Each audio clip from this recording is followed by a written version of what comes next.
अस्सलाम वालेकुम नादरीन, मैं हूं हसान अंसारी। आज दिन है 14 अगस्त 2022 और आज मैं बात करूंगा पाकिस्तान के हवाले से।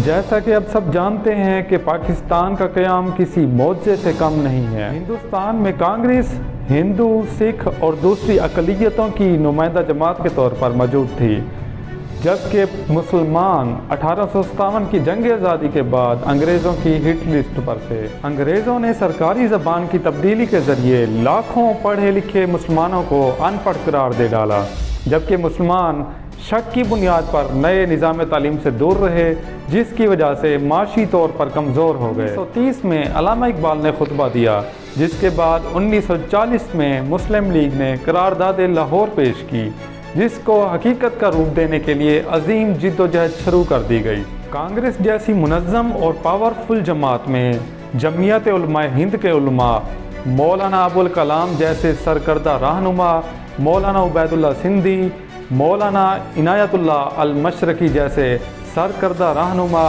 और अजीम सियासतदान भी मुस्लिम लीग के मुखालिफ खड़े थे। ऐसे में कांग्रेस ऐलान करती है कि हिंदुस्तानी सियासत के अंदर दो फरीक हैं, एक अंग्रेज़ और दूसरी कांग्रेस, जबकि इसी दौरान कायद-ए-आज़म भी ऐलान करते हैं कि हिंदुस्तानी सियासत के अंदर एक तीसरा फरीक मुस्लिम लीग की सूरत में मौजूद है। कायद-ए-आज़म ने अपनी ज़बरदस्त फ़िक्री और सियासी जहानत से हिंदू और अंग्रेज़ दोनों को शिकस्त दी और पाकिस्तान मार्ज़े वजूद में आया। इस बात में कोई शक नहीं है कि पाकिस्तान का क़याम एक मौजज़े से कम नहीं था, और इस बात में भी कोई शक नहीं है कि भारत पाकिस्तान का अज़ली दुश्मन है।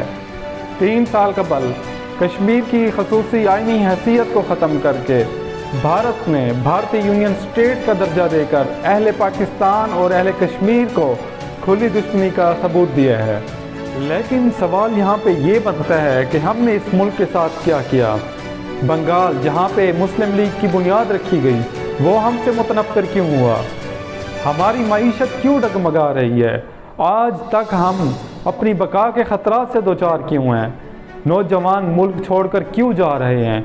करप्शन क्यों हो रही है? पूरी मुल्की मईशत का दारो मदार गैर मुल्की कर्ज़ों की बर वक्त फराहमी के साथ जुड़ा हुआ है। इसमें ज़रा सी तख़ीर से डिफ़ॉल्ट की तलवार सर पर लटकने लगती है। इन सब सवालों का जवाब सिर्फ़ एक है, हमारी मजमूई सियासत का बुनियादी मरकज़ दूसरों को चोर, डाकू, करप्ट और मुल्क दुश्मन साबित करने में सर्फ हो रहा है, जबकि जिसके पास भी इख्तियार आता है, कुव्वत आती है, हुक्मरानी आती है, उसकी पहली तरजीह हुकूमती मशीनरी को इस्तेमाल करके मुखालफिन को ज़िच करना रह जाता है, जिसकी वजह से हकीकी मसाइल पीछे रह जाते हैं। इस मुल्क के नसीब में जो 22 अशराफिया ख़ानदान थे, वो फैल कर सैकड़ों हो चुके हैं, जबकि मुल्क माशी कर्ज़ों की दलदल में धंसा हुआ है और अशराफिया मुख्तलिफ तरीक़ों से मुल्क की दौलत, मुल्क की वसाइल को लूट कर बाहर ले जा चुके हैं। एक तरफ तो इन अशराफिया की अयाशियाँ ख़त्म होने का नाम नहीं लेती,